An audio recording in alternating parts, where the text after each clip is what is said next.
Greetings, friends. My name is Jessa McLean, and I'm here to provide you with some blueprints of disruption. This weekly podcast is dedicated to amplifying the work of activists, examining power structures, and sharing the success stories from the grassroots. Through these discussions, we hope to provide folks with the tools and the inspiration they need to start to dismantle capitalism, decolonize our spaces, and bring about the political revolution that we know we need. Across Canada, the disconnect between wages and rent prices has become truly staggering. In Toronto, the wage needed to afford a one-bedroom apartment is over double that of minimum wage. Politicians routinely fail renters, opting to appeal to homeowners more often than not. And so, as with everything, the pushback has to come from the ground up. At King and John in Toronto, the residents of two buildings owned by the same corporate landlord started a rent strike on June 1st. We were lucky to interview Bruno of the York South-Weston Tenant Union. Bruno's optimism was contagious, and he was generous in sharing his knowledge of genuine community organizing with us. He gives us the rough blueprints of starting a tenant union, connecting, finding common ground, sharing knowledge and examples of success, finding courage, and pushing back against those who would price them out of their home. We also get to find out just how they got to the point of a rent strike. The decision was not done in haste, but after years of attempts by members of the York South-Weston Tenant Union to reason and negotiate with Dream Unlimited. In the end, though, the episode is really about so much more than a rent strike. Tenant unions hold a lot of answers to the questions we ask ourselves on the show. How do we politicize our community in meaningful ways? How do we harness collective powers? And some answers to the housing crisis. For me personally, this episode reinvigorated a lot of my fight, and I hope that it can do the same for you. Let's listen in. Welcome, Bruno. Can you introduce yourself to the audience for us, please? Sure. Thank you for having me. My name is Bruno and I am a tenant in Toronto. I am part of the York South-Weston Tenant Union, and we've been organizing with tenants in the northwest corner of Toronto for the last 5 years now. And yeah, we're now, among other things, leading a rent strike in two buildings in our community. Congratulations on the rent strike. I think that has excited a lot of people, but there might be somebody listening who has never even heard of a tenant union. Very promising developments indeed. Can you let us know what a tenant union is and how one gets started in one? You know, like we know workplace unions. We've talked to Acorn about community unions, but this is a little more specific. Yeah, so I mean, actually, at least in Ontario, we have a very flexible law that allows tenants to organize. Oftentimes, tenants don't know this. Landlords don't put it out there, obviously, but it is in the Residential Tenancies Act that tenants have a right to organize. It doesn't say what form. It can be anything. It can be a building committee, it can be a tenant union, it can be tenant associations. We decided to form a tenant union because we felt that, number one, a lot of the tenants that organize in our community have multiple part-time jobs, so their labor unions was not really, even if they were unionized, there was really no space for them to have a community to build up their activism, their political education, to take action. It was very difficult when you have to shuffle between many part-time jobs, even if you're unionized, to create that kind of community. And we came to the realization that, and the same for us, is that it is our homes, the space where we can organize. So we call it a tenant union, and we hope that, you know, one day we could have collective bargaining rights with landlords. That would be kind of a long-term goal, but in many ways it can take any form, tenant organizing. What's important is that you have the right and that the landlord cannot interfere. If they do, you know, you can have many tools to actually call them out, and they can get penalized for trying to. How did you get started in this organizing? What are like some of the first steps involved? It seems, you know, living in Toronto, oftentimes in these buildings, it feels very disconnected. Like sometimes I don't know who my neighbors are. How do you go from that to organizing with your neighbors? I think it's actually much easier, that part, than organizing in your workplace.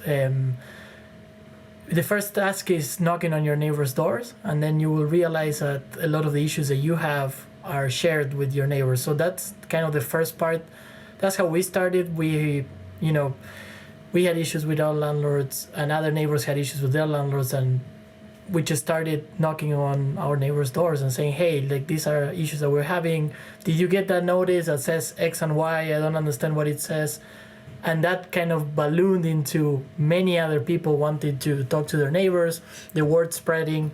So I think task number one is to realize that you're not alone. I think that's a common feeling among many people. We started before the pandemic, but it was great that we were there during the pandemic because it helped keep people connected and organized as well. But yeah, the first one is just knowing that you're not alone, and then just willing to go out with your neighbors. And that's when people like us that may not live in a specific building, but we've done it before, we've done it where we live, it helps to bring people along who have done it before. So it takes away that kind of fear, but it's not a fear that paralyzes you, just a kind of a shame of like, oh, what am I going to say?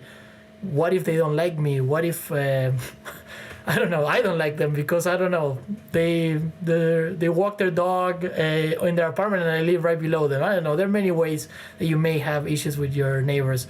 But I think knocking on doors, and then most probably you're going to find out that people share your realities and that you have a lot of things in common. Maybe your kids go to the same schools. Maybe you actually hang out in the same places in the neighborhood. This is actually something very common in Toronto rental buildings, I would say, in working class communities. I don't know if you live in a condo downtown, if that's a shared reality, but it's definitely in a community like ours, people find out that they actually share a lot in common. So that's the number one. The second part is finding a common issue. And that can be very broad. People have all kinds of issues. We've always found that having a very concrete issue that is happening in their building, it's key. So we can have very broad goals like, we want to overturn the landlord system and expropriate buildings, etc. But what actually brings people, especially people that may not have political experience or may not have been part of a political organization, is very concrete demands that they can actually see the change of having the collective organizing. So anything from people got notice of rent increases that are above the provincial guideline. What does that mean? Why are we all getting this? Is this, are they allowed to do it? How do we fight back? That's one concrete. The other could be they're doing repairs that nobody asked for, and they're not repairing my unit. So that when you knock on other people's door, you'll find that those are very concrete issues that happen to every tenant, more or less. And that builds the unity, and it's just very simple, concrete demand that leads to broader issues. Why are landlords allowed to do this? What can tenants do? So that actually expands the political imagination, but we never start by saying, hey, how about we expropriate this building? Because probably most people will not come along. It's very difficult to start that way. So yeah, it's not just a way to fight back against landlords, but a way to politicize our community, right? Something that seems sometimes out of reach in the electoral political world and can only seem to be done with like genuine community organizing. But Bruno, how do you cross that mental barrier though? So I get like connecting neighbors. I mean, door knocking is scary for some people. I've done it. I've campaigned, but some people don't answer their door. A text message going off at the wrong time sends them wondering what's going on. But a real need for third spaces that reinforces that need for third spaces in buildings or near high rises where folks can connect in more organic ways than, having to go door to door. But you've connected, you've found common ground. Again, like that's probably easy with bad landlords and high rents. But then how do you convince them that they can go up against their landlord and be successful and not have retribution, to be within their rights, to not expect to get evicted? Where does that courage come from, I suppose? So I think it comes... You always try to grab an example that you built in the past. Kind of the issue is where you have the first example you can grab, and once you have that, it helps in saying, hey, your neighbors in this other building did it and nobody got evicted. Why not you do it yourself? Now, mind you that what we're doing now, and we can get to that later on the rent strike, is kind of the ultimate.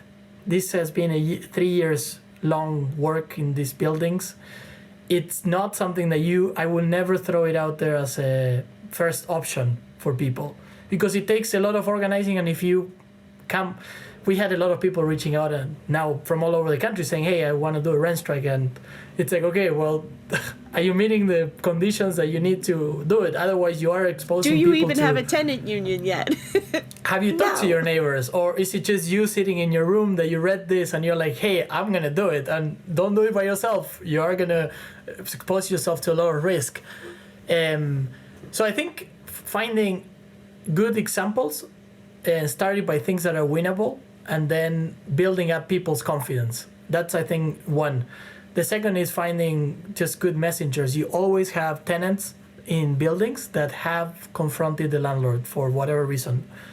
It's being able to say, hey, we need you to bring your neighbors along because your neighbors are going through the same and they see you as a person of reference, or maybe more than one. And I don't know any case. We have tenants organizing in 13 buildings in the community. I don't know any building that doesn't have that one tenant. It's often the person that approaches us that has started already. And they are the kind of leading force that can say, hey, actually, you know what? I don't know. I took them to the landlord and tenant board and I beat them. And, you can do it too. Sometimes it's like that. And sometimes it's just like a small fight back. Like, I don't know. They said that they were going to come and fix this. They didn't do it. So... I went to the media, it's a classic, and maybe somebody picked up an interview, something like that. Anyways, somebody took that courage, and now it's about building the collective space around that. I think that's the most effective. Just the other thing I was going to say that we do a lot of work to is we try to build a lot of community around this. So for us, it's very important, number one, to identify. We don't say people are unorganized. People are organized. They're just not organized in the spaces that we think they should be, or that we as political people think that it should be. Parties, unions, or tenant unions. 99% of the people we organize here with are organized through religious organizations, for example. They go to church, they go to mosque. They are very involved usually in their churches, in their mosque. And they're involved in community building. So they have that experience that for us is how do we tap into that experience? How do we bring along, for example, now on the rent strike, we have the local imam, he's supporting the rent strike.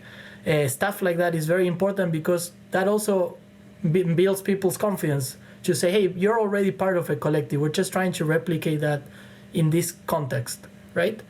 And just the second part is having fun. So we do we have movie nights, we have ice cream parties, block parties.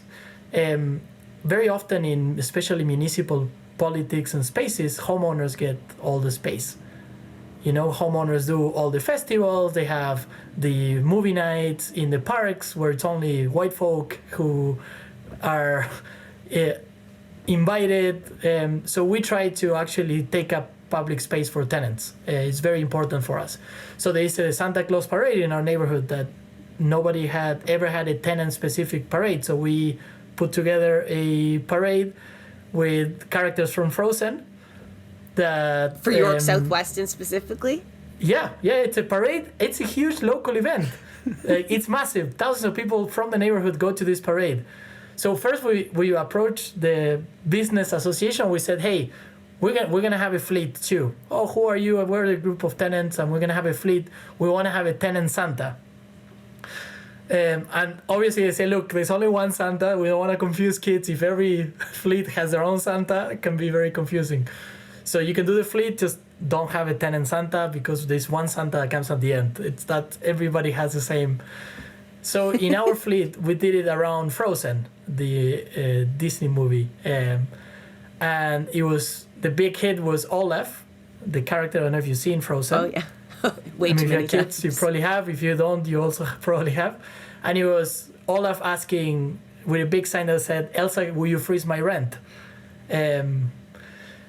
So just only that That's gold. was funny, and also it allowed us to. We gave out candy with know your rights information throughout the parade, and people were laughing, taking photos. Oh, this is a. So creating that space that is fun, and also that people feel like, hey, what is this about? They're actually openly inviting me. It's funny, and it's also about my rights. Kind of a mix of those things. Right now I'm just soaking up pure joy.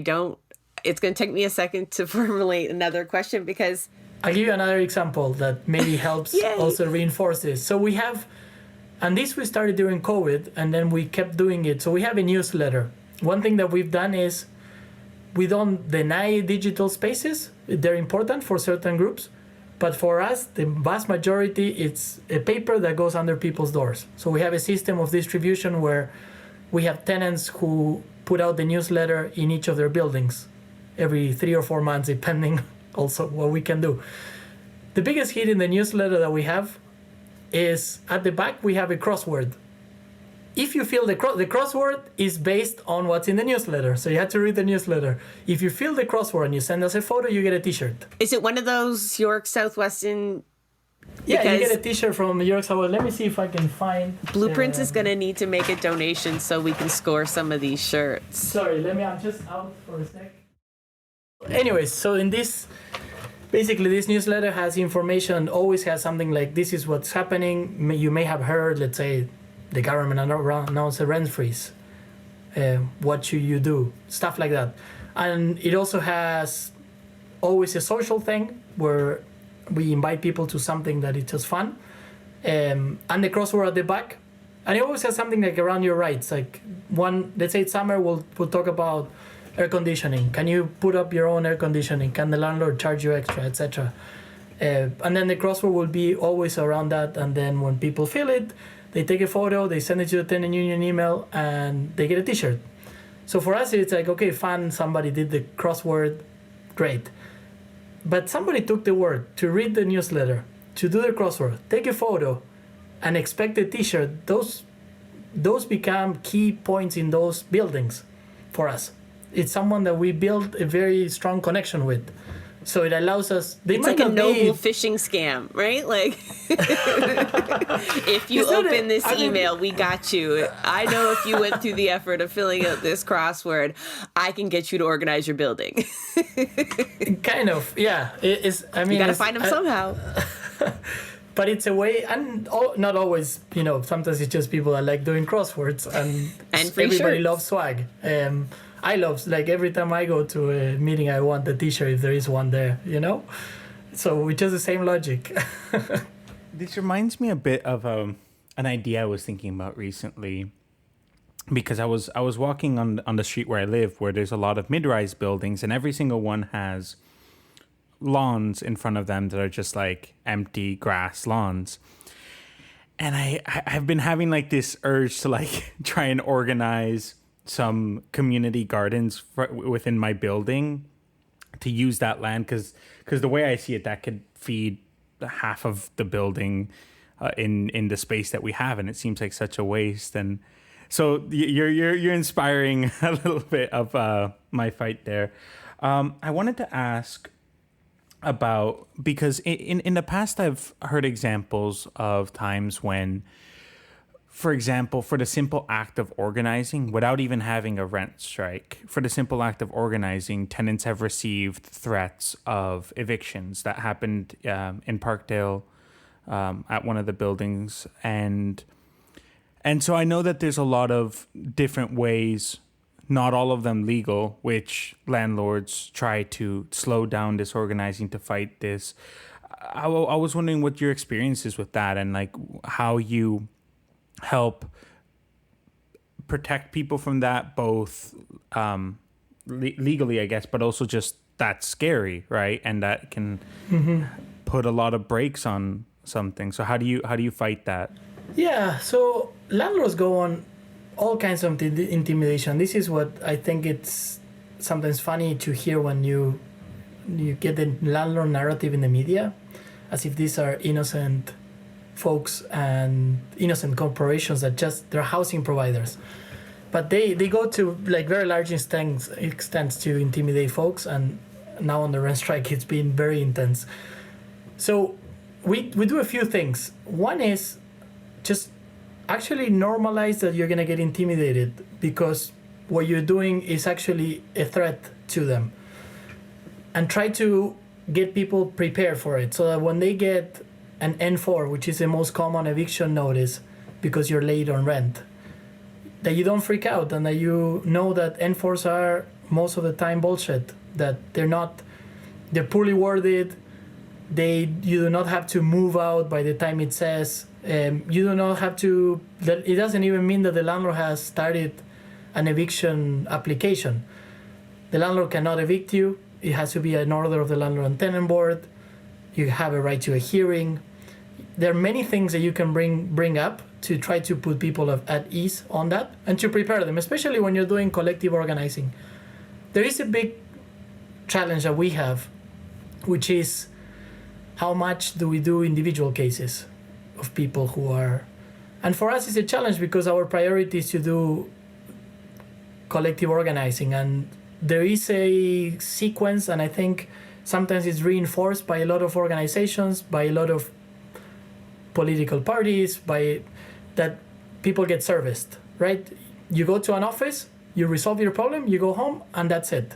You went to your constituency office, your MPP or your MP or your councillor resolve your issue, and then you didn't have to collectively fight back. You just want to get a resolution. You go to a local NGO for the same. And I think that's a very dangerous kind of mode that is very common in Canada. I'm from Argentina, from Latin America, and I don't think that was never in my head as a grassroots organization that there was a risk of becoming a service organization, because people don't go to collective organizations to get a service. But I think it's very common here.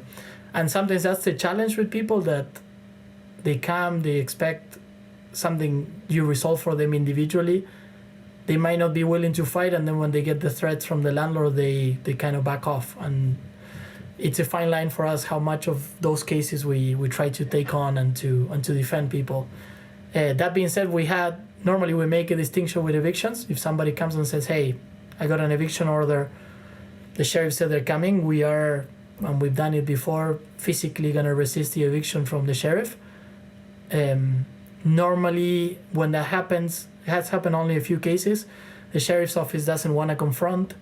It puts the landlord in a really bad place. So it generally needs to a negotiation, but it's very tense, and it's very tense for people. If you have kids, losing your home is very different from losing your job. Both are tragic, but the home is particularly, I think, threatening to your stability as a family, as a person. So yeah, I think inoculation is a big thing. It's just saying, look, the landlord will respond. But you know what? They always do this anyways, even when you don't organize. So the eviction notice is a good example. People get N4s for nothing all the time, and then they get withdrawn because when you push back and say, hey, this is illegal, what you're doing is, they withdraw them. We had many cases like that. So at the same time, I think it's a threat that gets old fairly quickly because people get very used to it. And I think just landlords, it kind of backfires if there is some kind of collective organizing. If you're on your own, yeah, it can be scary. But that being said, there's people that get it all the time and they keep going with their lives.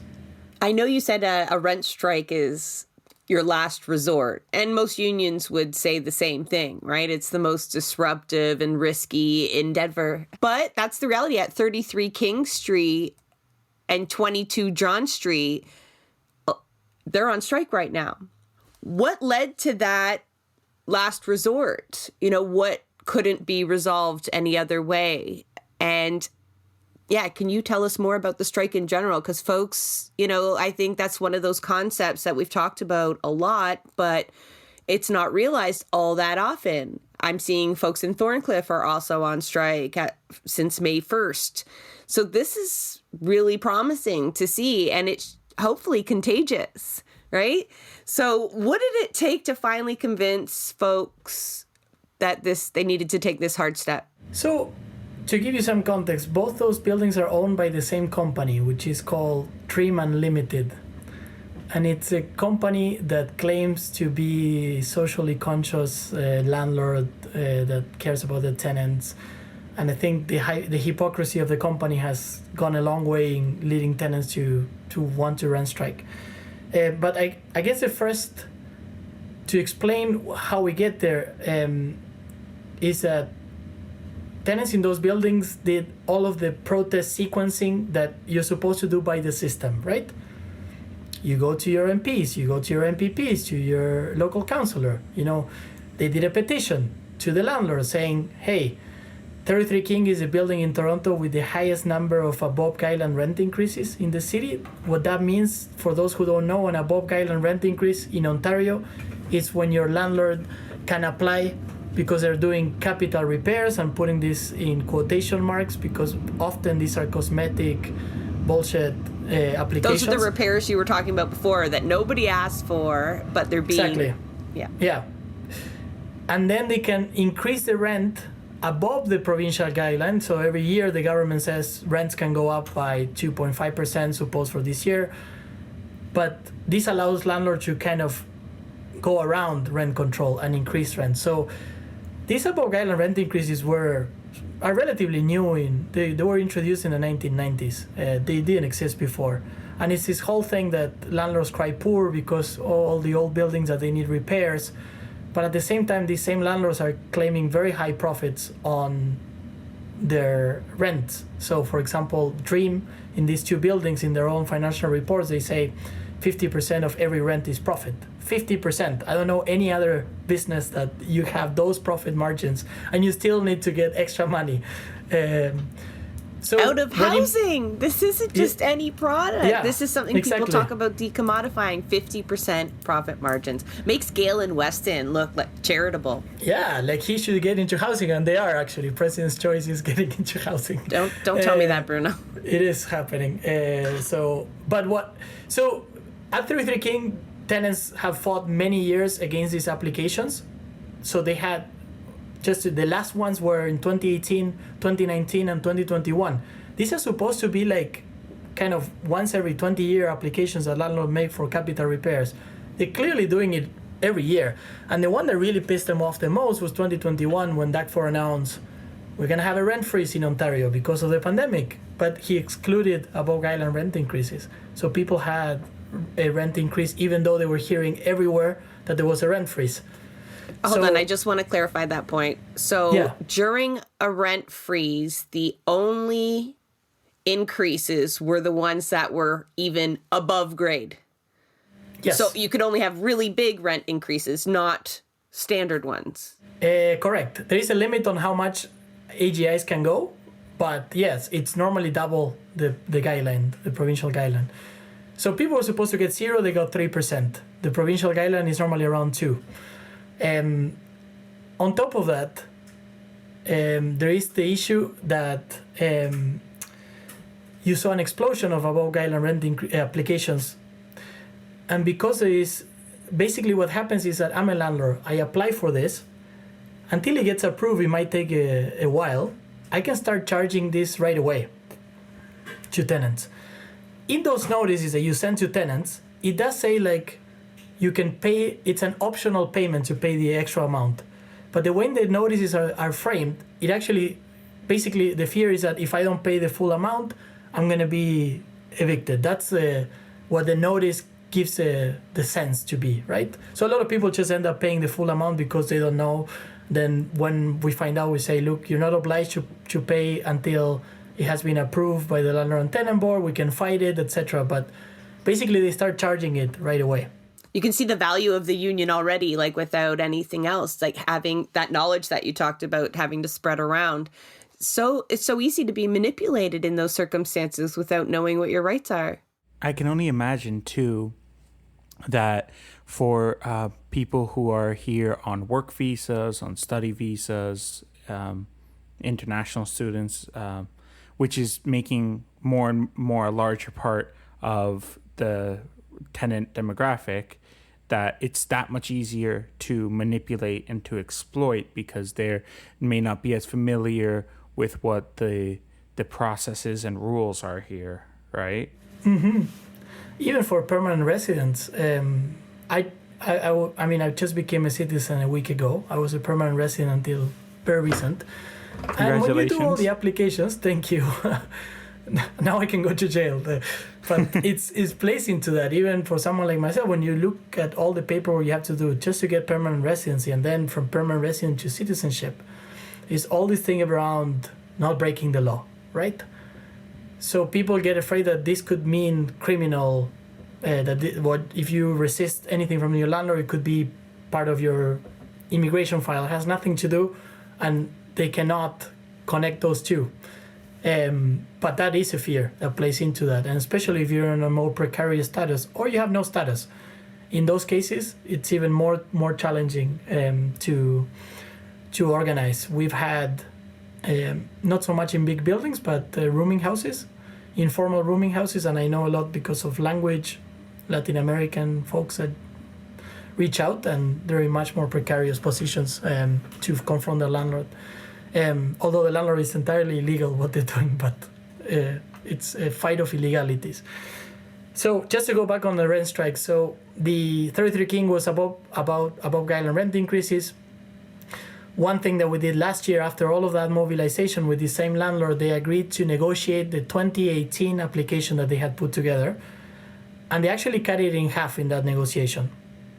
Because that still hadn't been approved? Is that how long they take? Yeah, they take a long time. Oh, okay. But in the meantime, people pay. Yeah. Because they're afraid, etc. So back and forth, we get a negotiation going. They agreed to cut it in half. It's an order, which meant that for about 200 tenants that were part of that application, they should have given back money. Like, it meant about $1.5 million that we were giving back to tenants over 10 years. So it's like hundreds of thousands of dollars a year that the landlord was going to have to return to tenants. We signed the deal, yay, we won, blah, blah, blah. In 3 months, when they were supposed to do it, they don't do it. And that's when you have very little recourse as a tenant. It's not like you can take them to court and say you breach an order. That doesn't exist, and it takes any space takes years.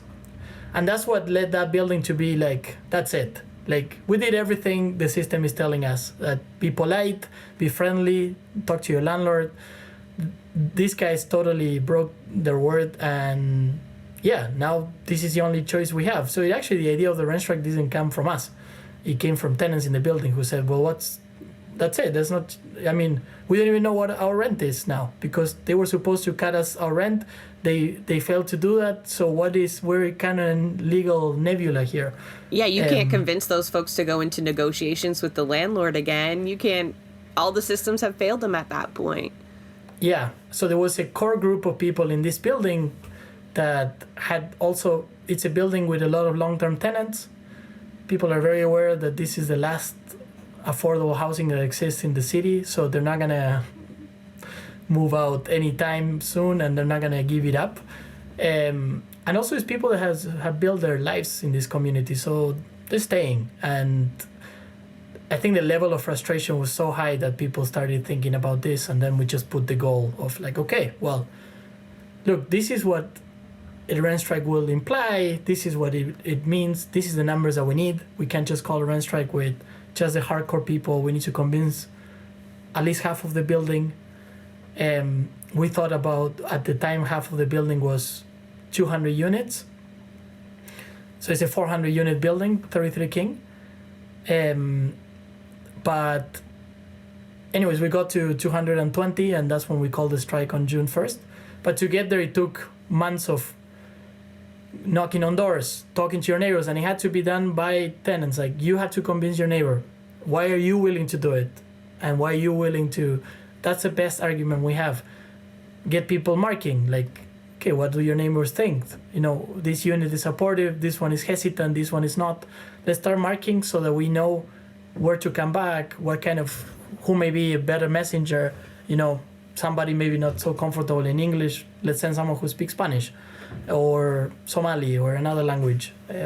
So all of that took months until June 1st, which is when 33 King started the rent strike. And these buildings, they share landlord, and they're actually next to each other. They're on two different streets, but they're next to each other.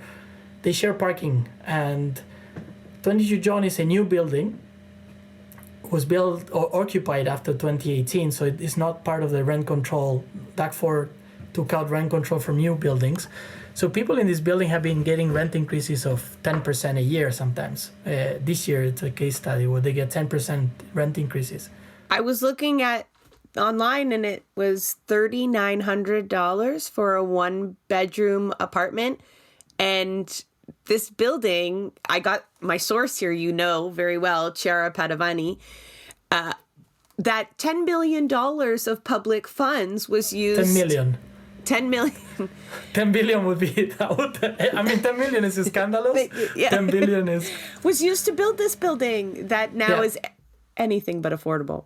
Yeah, I mean, just to be clear, $3,900, that would require a salary of $140,000 a year to be what the recommended third of your salary towards rent, which who's making that kind of money? Nobody, and nobody who lives in this area. So what happens is that people just cram together.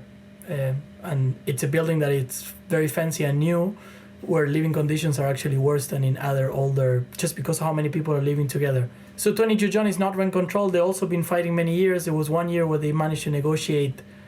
The first year people moved in, the landlord wanted 25% rent increases. And there was a collective organizing that brought it down to 5, which is still high. But from 25 to 5, it's like a massive victory. I'm sure that ensured a lot of people could stay.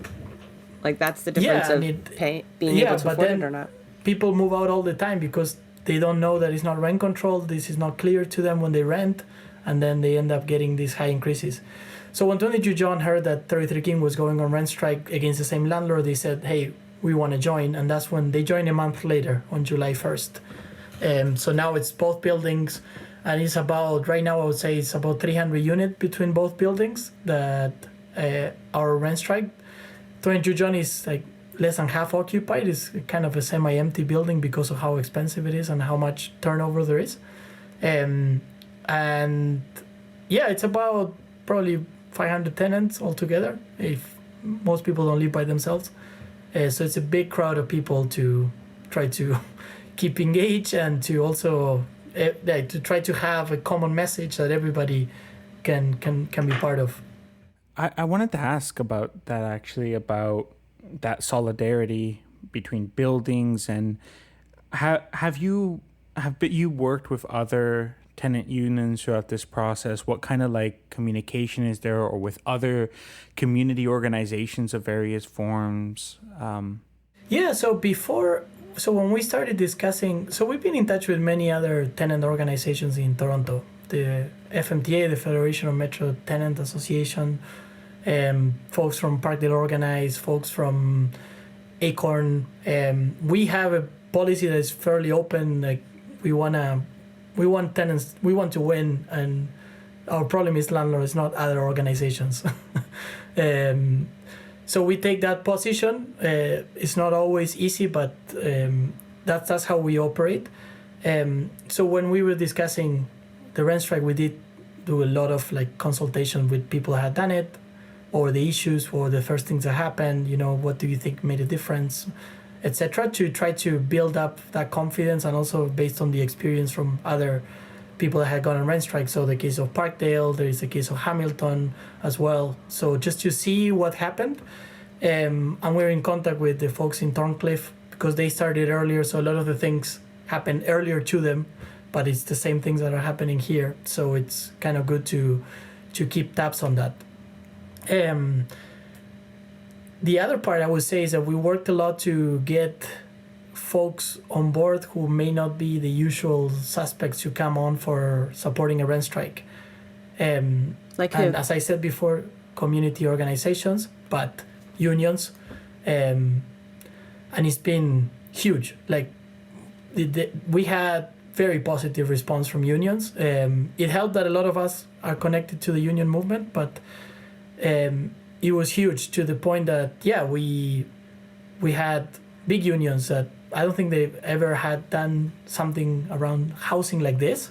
Like one thing is to demand affordable housing, another thing is to come out for a rent strike. So we had Unifor, QP Ontario, OPSU, library workers. The library workers of Toronto have been like the most solid allies we've had for years. Those now, are good not just allies now. to have.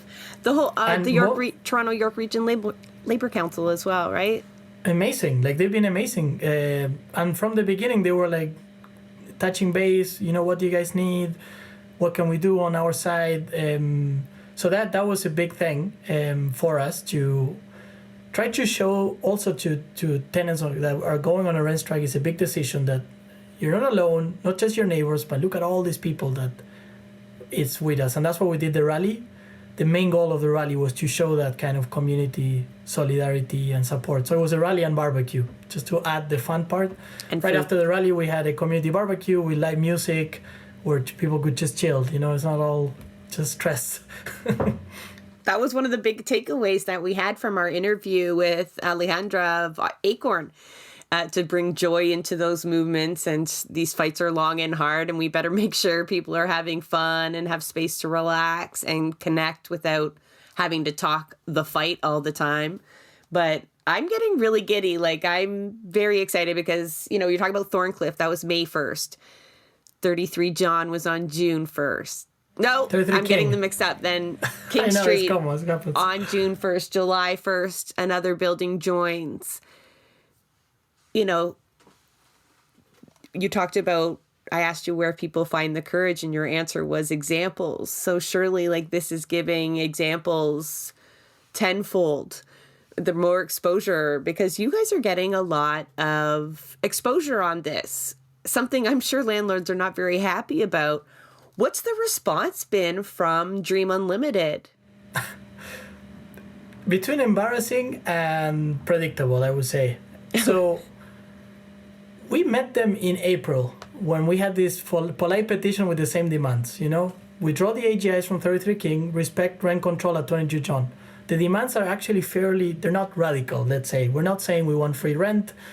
We could, given the profits that they have, but it's actually very simple demands. We want you to respect rent control, essentially, in both buildings, and to pay back for the services that you took from tenants because you're doing renovations that affect their lives, and they don't get access to their balconies for a year. So basically follow your leases. That's the landlord. Dream Unlimited again tries to portray itself as a very community friendly landlord. They depend a lot on what's called ESG funding, like loans, so environmental, social, and governance kind of funding. That's how it's one of those when you want to divest from fossil fuel and you want to invest in let's say, I don't know, ethical funds. This is where these guys come in, and now we're trying to ruin that part of their image.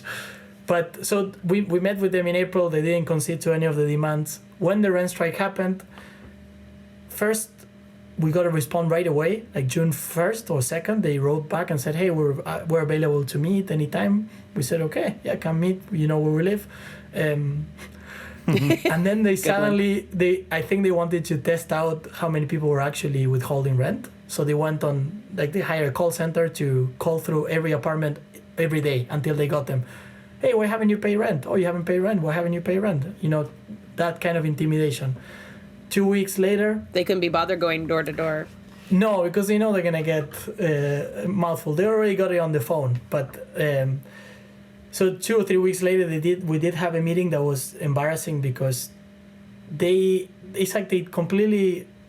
came with their community foundation person, and it was embarrassing because she basically they didn't acknowledge the core demand about fair rent, but also the kind of response was well, we're offering, a breakfast program in the community, that it's, on Fridays.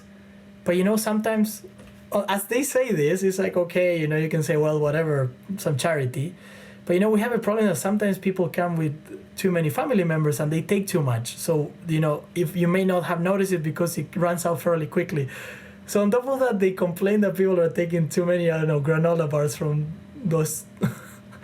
So people left that meeting furious. And since then, we have not had actually any kind of positive response from them.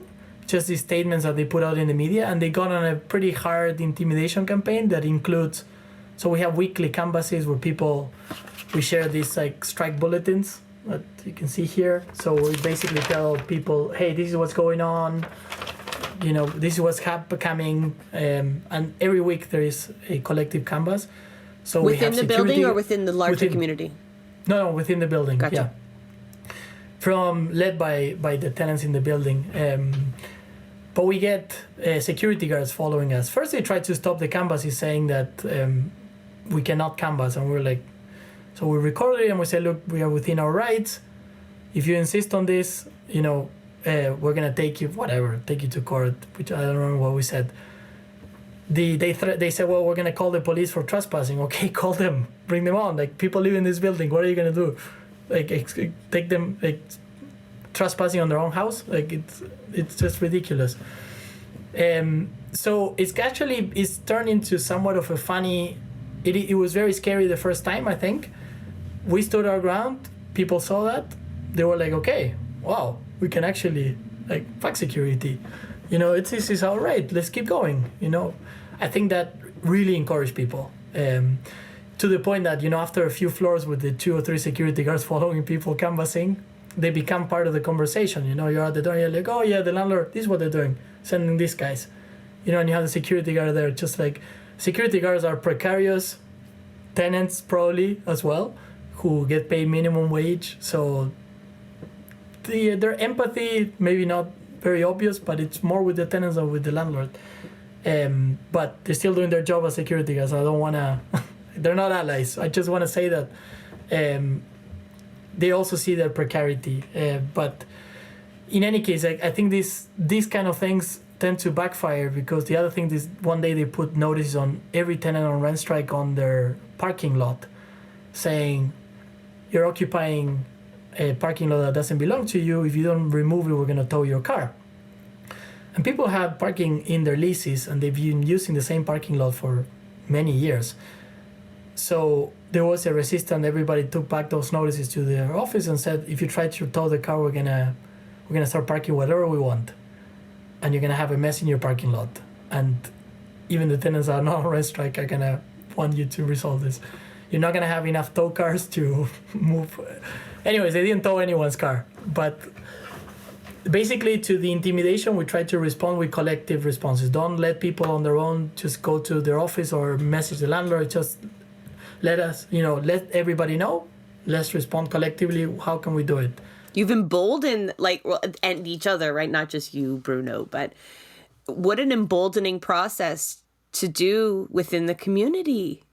Just all of these stories are just proof of people pushing back in circumstances that they may not have had they not had the collective power behind them, or just the examples that they've been afforded of other people being successful or at least resistant, because those are some serious harassment techniques. Like, they've learned that from Amazon and Starbucks. But it's a different, it seems a little easier as a tenant, because in that workplace, you wouldn't get away with that pushback. Well, depends on the numbers. I think there's, for me, the key, and we tell this to everybody, is the strength in numbers. If you have that, you can push back against so many things, and in a workplace as well. I've been on strike myself in my workplace, and if you have the numbers, you can occupy your workplace, stay there to live, and they can try to get you out. But if you have the vast majority of people with you, it's very difficult for any kind of authority. And of course, there is intimidation, there's force, there's many things. But I do think the strength in numbers is what makes a difference. Had 3 tenants said, look, we're going to just park anywhere. Okay, 3 tow cars is easy. Can you tow 60 cars at the same time? No. I wanted to ask, because you mentioned very early on about got you questions coming from unsympathetic media. How has that response from the media been? How has that affected the organizing And also just a response from the general public, people who are not a part of this? You know what? I think it's been overwhelmingly positive. From the media, there's, I think, a very interesting distinction.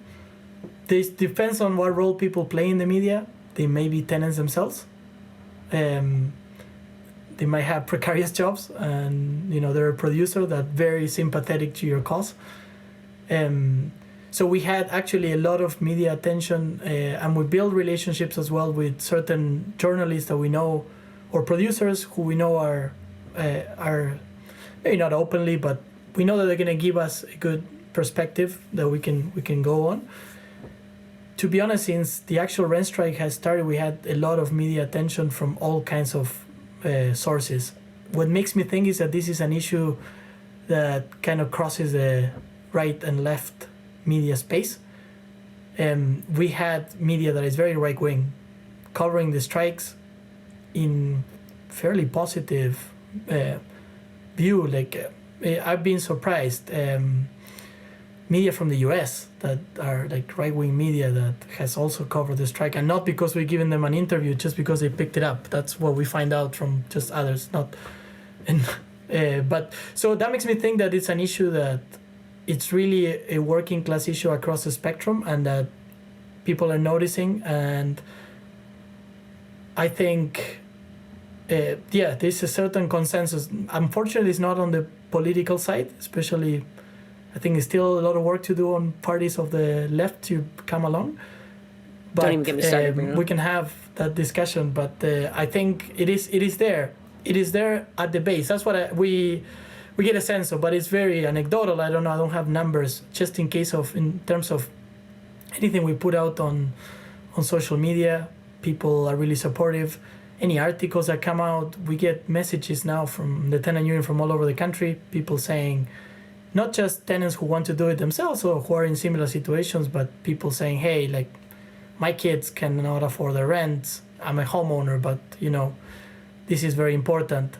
I think the most difficult issue has been the landlord lobby and how they operate. And it's very similar to the 15 and fairness, the minimum wage campaign, when Loblaws will never come out publicly and say, we cannot afford a $15 minimum wage. They will always use... John runs a convenience store, and if he had to pay $15, he will go bankrupt. It's the same with the landlords. They actually never come out themselves to any interview, the big corporate landlords. They always use the example of the senior that rents their basement in order to be able to survive, because without that rent, they just can't live. They got to pay their mortgage, Bruno, right? Yeah. Then Olivia Chow's going to unharness their power as landlords. There's always that. I think there's a certain. So I even think the senior landlord story, they haven't really come out much lately. Is more the young couple that depends entirely on their tenants to pay their mortgage. It's like they have a divine right for their mortgage to be paid through the tenants. That is an unquestionable thing in Canada. No, I got a mortgage and I'm renting, and these tenants are supposed to pay for it. And if they do anything to jeopardize that, the Canadian dream is over for me. It's just very tragic. Why? Why should we? If your mortgage goes up, I don't know, sell your house. Maybe you're not. Why should it be on the backs of tenants to pay for your wealth? It's they already pay rent. It's the one investment that people always say that you're not allowed to lose any money on, that it always has to be making money or else. Yeah. And worse is that often those stories, when you actually look at them in more detail, it's always actually not just one family that rents their basement. It's the only house they have. It's their investment property. You just, look a little bit further, and then you find out that it's actually someone that maybe owns 2 or 3 houses who thought that they were going to save themselves with these investments. Well, maybe that's not the investment for you. I don't know. And all of it's to deflect from these corporate landlords making 50% off of everybody's rent. Yeah. And that's so much more of the story, too. I live in Parkdale. When I walk around, you see the same 3-4 companies on the name outside of every building, on all of these buildings, and That's the vast majority of the cases. I remember I read a really good article about the myth of the mom and pop landlord. It's such a small percentage comparatively. I wanted to say real quick too about, I read this study recently from the Canadian Centre for Policy Alternative about the 1-bedroom rental wage, which is $33.62 in Toronto compared to the minimum wage of $15.50. So it's very clear. I don't know exactly how people are affording rent. The answer, I think, overwhelmingly is people aren't and having to make incredible sacrifices. But the organizing that you're doing and this example and what you're saying about crossing some of those media barriers and the feedback, that is so important for showing people that they're not helpless when it comes. They don't just have to put up with this vast exploitation, that they have options and resources and there's a way that they can fight back. And I just wanted to thank you for providing that example because that is incredibly valuable. Thank you, Santiago. Appreciate that. I do think I don't want to exaggerate either on how big this could become, because I think that depends on capacity and structure, and it's not an instantaneous, spontaneous thing that it's just going to happen because they heard about it, right? Sometimes I wish, that kind of thing would happen, but no, the reality is that it takes a lot of organizing. But I do think, look, I can tell you 95% of the people on rent strike never thought they would take a decision like this. And I don't know if they will walk back from such involvement. It's a life-changing process, right? You're like, wow, look, I can do this. Yeah, it's there is that, and that's just like you kind of crossed it's a big barrier that you cross from. I need to wait for things to maybe happen, and I have no control. To we can make change happen ourselves as a collective, and I don't need to live an individual life. One of the most rewarding thing for me when we have the canvases is the mixes of the teams. So especially, both buildings are very diverse, but just to give you an example, at 33 King, there's a mix of people from all backgrounds.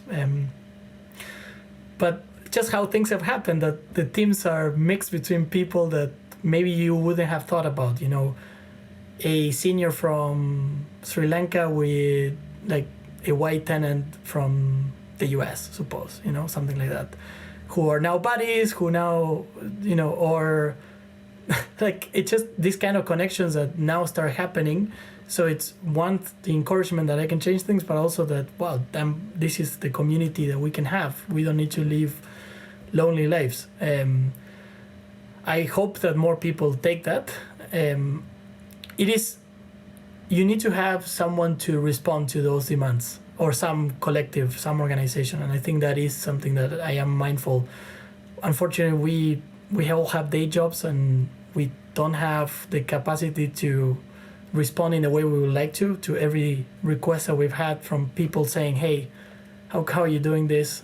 If I was to do it myself, what would I do? What should I start with? All of that, it would be amazing to have the time and capacity to be able to follow up, because I do think it could balloon. And this is also one of the reasons why Dream is probably not caving so far, because they are under a lot of pressure from the landlord lobby not to concede, because they know that a lot is at stake in this. And the same with PSP Investments in Thorncliffe Park. And they're probably banking that they can hold out longer than you can maintain your momentum or your capacity levels. So how can anybody listening help you? You can help in many different ways. So the first part, I think, is if you're willing to help us on our phone teams or on our canvassing teams, that is amazing. We have groups of tenants regularly call through the building, especially checking in with people. You don't need to be an expert in organizing. It's just about, how's it going? What have you heard from the landlord? So for that, we are always looking for help, for support. It's always very helpful. It can be done from the comfort of your home. If you want to come to the community, more than welcome. We have canvases every week as well that we invite people to participate. If none of these are options, making a donation is always helpful. We have a strike fund at tenantunion.ca/donate. We can share the link with the show later. It's also important because it allows, we're a grassroots organization. We don't have any core funding from anyone. We just basically print as we go what we can. That's mainly what's happening. And then lastly, I would say perhaps the best way you can help us is organizing your own place. And, hopefully when we win this, we can have many sessions with many people to say, this is what's happening here. What is your context and how can we support you? Because I think organizing wherever you are, it's perhaps the best help we could get, more people going on strikes. Just keep in mind that you need the strength in numbers. Don't do it on your own. Well, here's to hoping a lot of those big, huge unions who are showing solidarity can maybe, open up their pocketbooks a bit, because just as important it is for Dream Unlimited to set an example for their lobbyist community, right, for the landlords, they need to win this strike, folks, right? Like, the resources need to be poured into maintaining this strike so it can set the right example for strikes to come. All that organizing in your own building is really great too, but yeah, if you're listening and you can help out this strike, or you can help out the strike at Thorncliffe, this is critical.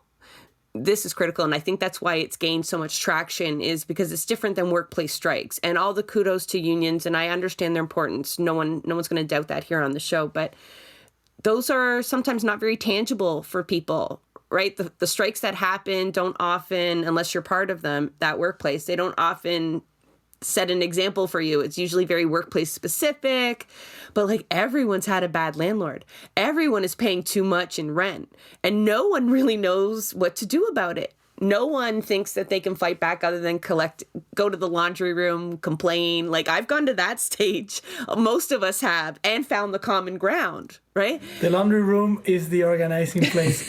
I'm telling you, I know, I've been there. So we can all relate to that, but it's just that seeing that fire lit finally out of the angst of all of these renters, I think is really inspiring people. It's probably worrying the right people too, which makes me even more excited. I would say, so one is that I do think there's a shift in the labor movement, and we've noticed it. Like, I don't think when we started we thought we would get this many unions out for a rally.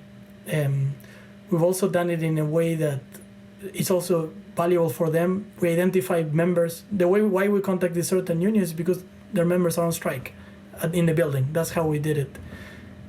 So I think there is a shift there. I don't know how far it's going to go, but there is definitely something happening there. No matter how good your collective bargaining agreement is, paying rent today, it's a big issue, and unless you address it the other way, you're going to have to negotiate 30% increases in order to catch up. The other thing is that this is part of the history of struggles around the world and in Canada. We had rent strikes. They've existed for many, many years. Sometimes we focus too much on the early 1900s celebrations, but they can happen. Those things can happen again. And I think we might be in a moment that it's like that, where a lot of people are using the place where they organize their homes as a place where they organize, just because of how precarious everything else is. And I'm hoping that this is going to be just a motivation for everyone else. Surely, the more people that hear about this, the more people you're going to see replicated. I can't thank you enough, Bruno. This has been one of my favorite interviews because it was so uplifting. I am filled with such feelings of hope after this conversation, because it's not just the bad landlords, which we can all relate to, but you talked about just building community in spaces that sometimes have such difficulty doing that because of, the laundry room is not that cool to hang out in. So it takes work. It takes work connecting people in apartment buildings too, and other forms of living. But I can't thank you enough, the folks that you're working with, and for taking the time to then give our audience some blueprints on how to start their own tenant union. So thank you very much. Thank you, Jess and Santiago. I've heard the podcast before, so I feel like I'm with the stars, chatting with the stars.